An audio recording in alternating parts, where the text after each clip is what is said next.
Imagine waking up tomorrow, grabbing your morning coffee and checking the financial news, only to discover that a company's corporate valuation just vanished by like $5 million overnight. Which sounds completely absurd. Right. I mean, no factories burned down, no supply chains collapsed. It happened entirely because 10,000 angry users clicked unsubscribe on a corporate newsletter.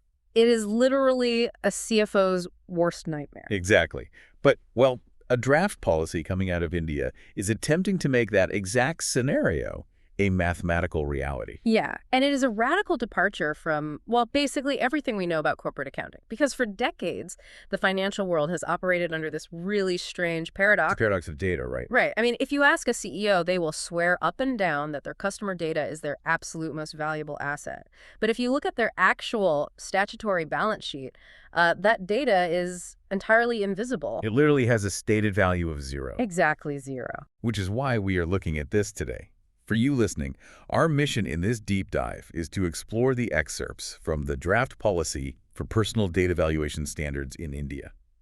It is quite the title. It is a mouthful. Yeah.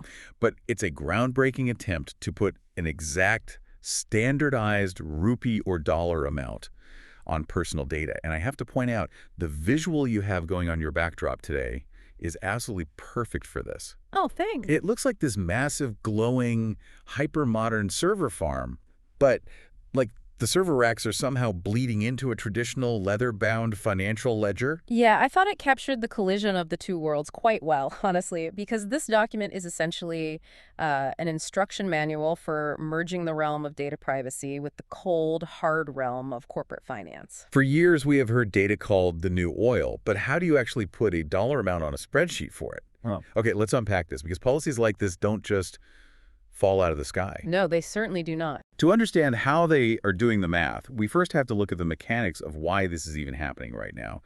Based on the source material, this actually started off as just a really minor suggestion, didn't it? Yeah, it was buried in the Data Governance and Protection Standard of India. In a specific section, right? Right, specifically in a section known as Model Implementation Specification 9, or MIS 9. And originally, it was just a gentle nudge. The government was essentially telling organizations, you might want to start thinking about how to recognize the financial value of all this data you are hoarding. But, I mean, a gentle nudge doesn't rewrite corporate accounting rules. Exactly. What forced the issue was a major shift in tone from the Comptroller and Auditor General, the CAG. Oh, so the auditors got involved. Right. The government started telling auditors of public sector undertakings to stop accepting vague, hand-waving answers about data infrastructure. They demanded a defensible framework. And once public sector auditors start demanding hard numbers, the sheer gravity of that requirement kind of pulls the rest of the corporate world along with it.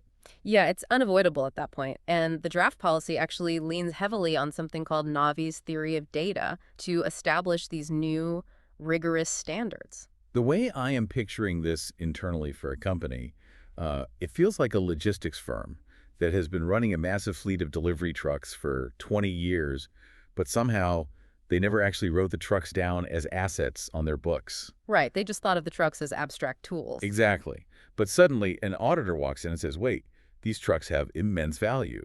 If they crash, that's a huge liability. You need to insure them, and you need a line item in the budget for their maintenance. That is precisely the shift. Up until now, customer data has largely been viewed by the C-suite as like an IT problem. It was just the plumbing of the internet. So if data is suddenly treated as a hard financial asset, I mean, who benefits the most from this internally? Does this radically change the power dynamic for the IT department? Absolutely. Because I'm imagining like the chief information security officer constantly begging the CFO for a bigger cybersecurity budget. And the CFO saying, why should I give you $10 million for a new firewall to protect something that technically doesn't exist on my balance sheet? Right, well, it changes that dynamic entirely. Suddenly, the IT department isn't just a cost center asking for a handout. They are actively protecting a quantified corporate asset. That gives them way more leverage. But it goes deeper than just justifying a firewall. It actually allows a company to weigh their data assets against their statutory liabilities under the new Digital Personal Data Protection Act, or the DPDPA. Ah, so it's really about calculating risk. Exactly. If you know you hold $50 million worth of data, but the regulatory fines for a potential breach of that specific data could hit, say, $100 million, the boardroom has to have a very serious conversation. About whether holding that data is actually worth the risk in the first place. Okay, but if data is moving from the server room to the boardroom, you can't just leave it to the server admins to manage. The draft policy proposes an entirely new corporate structure to handle this, and, well, looking at it, I have to admit, it sounds like a recipe for a corporate cage match. You are referring to the Data Valuation Committee, the DVC. Yes. The policy mandates that a company form this DVC, and you have to put the CFO, the Chief Information Officer, the Head of Internal Audit, and the Data Protection Officer all in the same room to approve the valuation metrics. It's quite the lineup. I mean, the CFO wants to maximize asset value to make the company look rich. The Data Protection Officer wants to minimize liability, which usually means deleting data. And the CIO just wants the servers to stop crashing. Wait, aren't they just creating a massive new bureaucracy? Having a C-suite committee meet just to approve how we score data metrics seems incredibly heavy-handed. Well, what's fascinating here is that the inherent friction is actually the entire point of the committee. Wait, they want them to fight. Not fight, exactly, but by forcing these specific executives into the same room, you are intentionally breaking down disciplines that traditionally operate in totally isolated silos. Okay, I can see that. The CFO suddenly has to understand the privacy risks of a marketing database. The CIO has to understand the financial implications of their storage architecture. And the privacy officer has to understand the actual business value of the data they're constantly trying to restrict. Exactly. It forces total alignment. I hear that in theory, but let's look at the practice. Below this committee, the policy mandates a new role, the Data Valuation Officer, or DVO. Right, the person actually doing the work. This is the person in the trenches maintaining the centralized personal data inventory and reporting fluctuations to the committee. But isn't measuring the exact legal status and freshness of millions of individual data points going to completely paralyze a tech team? It is a massive operational hurdle, yes. I mean, how does a DVO actually function day to day without bringing operations to a complete halt? Well, that is why the policy doesn't just say, hey, value the data. Yeah. It provides a very specific mathematical protocol to do it. The DVO isn't guessing out there. They have a formula. Right. They're executing the Data Valuation Standard of India, or the DVSI model. And this is where the engineering finally meets the economics. Okay, let's get into the math, because this is the core of the whole document. Mhm. The DVSI is a two-stage protocol. Stage 1 is all about finding the intrinsic value, or the IV. Yeah, think of the intrinsic value as your baseline sunk cost. It uses a cost-based method. So it's literally just adding up the receipts. Like the formula is the cost of acquisition plus the cost of verification and enrichment, plus the data engineering and storage costs. Exactly. So let's say you run a massive marketing campaign. You spend $1,000 acquiring 10,000 user profiles. Okay. That is your acquisition cost. But, raw data is messy, so you spend another $200 running API calls against telecom databases to verify the phone numbers. Or paying human moderators to deduplicate the records, maybe? Right, exactly. That is your verification cost. Add in the server cost to host it, and you have a hard, objective baseline number. Which makes sense. The policy does mention that if market metrics are readily available, like, say, if you are dealing with standard commercial mailing lists, you might use a market replacement approach. Just looking at what it would cost to buy the list on the open market. Exactly. But generally, the intrinsic value is really about what you spent to get it and keep it clean. Okay, but a list of emails you bought 10 years ago is obviously not worth the same as a fresh list of highly engaged users who actively want to hear from you. Yeah. Right? Even if they cost the exact same amount to acquire. Which brings us to the most crucial innovation in the entire draft policy, Stage 2. Here's where it gets really interesting. Yes, the Value Multiplier Index, or the VMI. The VMI is a dynamic multiplier that ranges from 0.0 to 1.5. You take your base intrinsic value and multiply it by this index to adjust for the legal and operational quality of the data. And reading through this, I kept trying to find a way to visualize it. And honestly, it's exactly like real estate. Oh, I like that analogy. Yeah, so stage 1 is the cost to build the house, right? The materials, the labor, that's your intrinsic value. Sure. But stage 2, the multiplier, is the neighborhood, the upkeep, and whether you actually have a clear deed to the property. Which in this case would be the legal consent. Exactly. A house that costs $1 million to build is worth nothing if you don't legally own the land it sits on. That is a phenomenal way to understand it. The multiplier bridges the massive gap between what data costs to store and its actual compliance reality. And the policy forces the data valuation officer to evaluate this across 4 very specific criteria. Let's walk through those criteria because this is where the rubber meets the road. The first one is consent, and this has the biggest impact. By far. If a company has explicit, verifiable, and active consent from you, the user, for multi-purpose use, they get a high multiplier, between 1.1 and 1.5. Meaning the financial value of that data actually increases on their books. Right. But if the data was processed under, like, shady, high-risk grounds, or if the user's consent was restricted or withdrawn, the multiplier drops to an absolute 0.0. This is the legal deed to the house suddenly vanishing. If the multiplier is 0, the final value is 0. Wow. The entire financial value of that data set is instantly wiped out, completely, regardless of how many thousands of dollars the company spent acquiring it in stage 1. The second criterion is accuracy. So if a company uses active KYC, know your customer, or multi-factor verification, they get a high multiplier. Right, because the data is reliable. But if the database is full of unverified, stale records with high system error rates, they get penalized with a degradation score, dropping below 1.0. Because inaccurate data isn't just useless, it actually costs money to process and leads to terrible business decisions. It's a drag on the company. Now, the third criterion actually surprised me a bit. It's sensitivity. Oh, yeah, this one trips a lot of people up. If the data contains high-impact identifiers or critical personal data that requires stringent security, it gets a high multiplier. Standard PII is neutral, and masked or generic metadata gets a low score. I would have thought that highly sensitive data would be a bigger liability, so why does it get a higher financial value? Well, it really comes down to utility. Highly granular, sensitive data, so think detailed financial histories, medical markers, or really precise behavioral logs. Right. That allows a company to perform incredibly accurate targeting, risk modeling, or product development.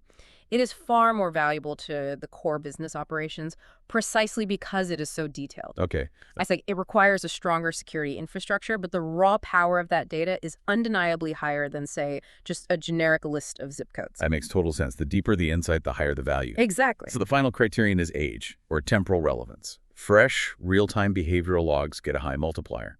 Stable historical profiles are neutral, but dormant data that is nearing its legal retention limit, basically data that is just sitting on a server waiting to be legally erased, gets actively penalized. Put it all together, and the final formula is elegant, really. Final notional value equals intrinsic value multiplied by the value multiplier index, 4 times VMI. But this elegance introduces a concept that is entirely foreign to the history of corporate accounting. Because unlike those physical delivery trucks we talked about earlier, the value of this digital asset can just evaporate in real time. Yeah, the policy calls this the DPDPA reversible life cycle. Can you walk us through how financial depreciation works when the asset is this volatile? Because it sounds wild. It is wild. Conventional assets depreciate on a very predictable schedule. A piece of factory machinery loses a steady, calculated percentage of its value every single year due to physical wear and tear. Right, standard accounting. But personal data value under this draft framework is fully reversible based entirely on the actions of the consumer. Which brings us back to that nightmare scenario I mentioned at the start of the deep dive. The policy outlines something called consent withdrawal depreciation. Yes. Under the DPDPA, a data principal, meaning you, the consumer, has the right to withdraw your consent at any time. And when you do? The moment you exercise that right, the financial multiplier of your specific record drops to 0.0 immediately. The company is legally mandated to delete it. Boom, gone. Exactly. Its value goes from whatever the intrinsic value was, straight to 0, in a millisecond. There is also purpose expiry depreciation. If a company collected your data for a specific time-bound reason, let's say, like a holiday sweepstakes. Right, a limited run. The moment the sweepstakes ends, the legal purpose is fulfilled. The multiplier falls to 0, and the asset has to be removed from the active register. How chaotic is this for the data valuation officer? Imagine you have $1 million asset on the books, and the next day, a mass user unsubscribe campaign literally bankrupts your data registry overnight. Which, This raises an important question about how traditional corporate finance can possibly adapt to what we are really talking about here, which are phantom assets. Phantom assets, that is exactly what they are. Right. They are assets that look fantastic on a spreadsheet today, but they rely entirely on the ongoing active goodwill, the consent of the consumer. If that goodwill vanishes, the asset vanishes. How does traditional corporate finance possibly survive this? I mean, if you put these phantom assets on a standard balance sheet and a viral social media campaign tells users to delete their accounts in protest of some corporate scandal, millions of users could withdraw consent in an afternoon. Easily, yeah. That company's stock would instantly crash, completely divorced from their actual sales, revenue, or physical operations. Which is exactly why they cannot put it on a standard balance sheet.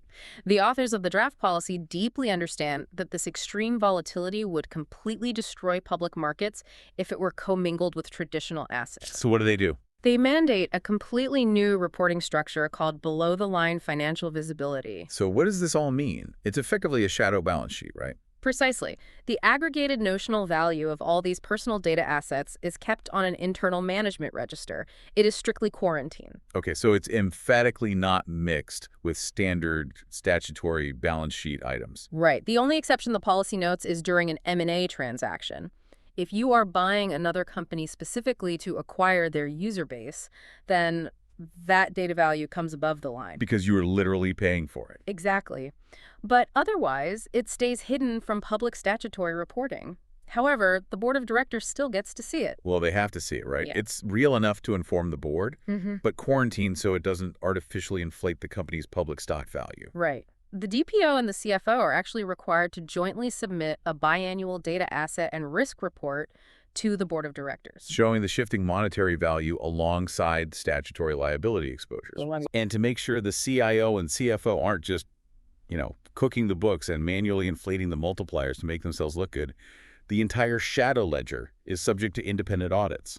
Oh, absolutely. The calculations have to be reviewed by certified independent data auditors, or CIDAs, using the DGPSI full verification framework. Wow. It adds a much-needed layer of objective reality to these phantom assets. And, it's important to note that this is still a draft policy. Yeah. The authors are actively welcoming industry feedback, knowing just how disruptive this is going to be. Yeah, they have a big seminar coming up soon, don't they? They do, yeah. They are going to be debating these exact mechanics at an upcoming seminar in Chennai in just a few days, actually, on July 17th, 2026. It is going to be a fascinating debate. If we connect this to the bigger picture, this shadow balance sheet perfectly visualizes the ultimate tug-of-war in modern business. Between the asset and the liability. Exactly. On one side, data is a lucrative, highly multiplied asset. On the other side, it is a massive, volatile legal liability. By forcing companies to calculate both the cost of acquisition and the multiplier of legal consent, well, it stops companies from just blindly hoarding data forever. Because hoarding data suddenly hurts the bottom line. If the data gets old or if the consent is weak, the multiplier penalizes the company. It actively transforms from an asset into a liability on that internal ledger. Which is a huge win for privacy advocates. We have covered some incredible ground today. We started with just a vague auditing guideline and watched it evolve into a strict mathematical formula, intrinsic value times the value multiplier index. Right. We saw how this math requires a specialized C-suite committee to break down corporate silos, how it creates a shadow ledger to manage the terrifying volatility of phantom assets, and how heavily this entire financial structure relies on one core thing, which is your consent. It is a complete paradigm shift. Data is no longer an abstract concept. It is a highly regulated, highly volatile financial instrument. And for you listening, this means your personal information isn't just an abstract concept to corporations anymore either. Yeah. It literally has a base cost, multiplied by the freshness and explicit consent you provide. It's all quantified now. Yeah, when you click Accept Cookies or fill out a form, you aren't just handing over an email address. You are actively injecting real mathematical financial value into a company's shadow balance sheet. Which, leaves us with a rather profound question to mull over. Oh, what's that? Well, if this draft policy dictates that explicit active consent assigns the highest possible financial multiplier, a 1.5 boost to a corporation's bottom line, Right. how long will it be before savvy users realize that their consent creates literal, measurable financial value? Oh, wow. And once they realize that, how long until users start demanding a cut of that intrinsic value just to click? Agree. Exactly. It is a fascinating question to leave it on. The true price of our digital selves might just be a negotiation we haven't even started yet. Thank you for joining us on this deep dive. We will catch you next time.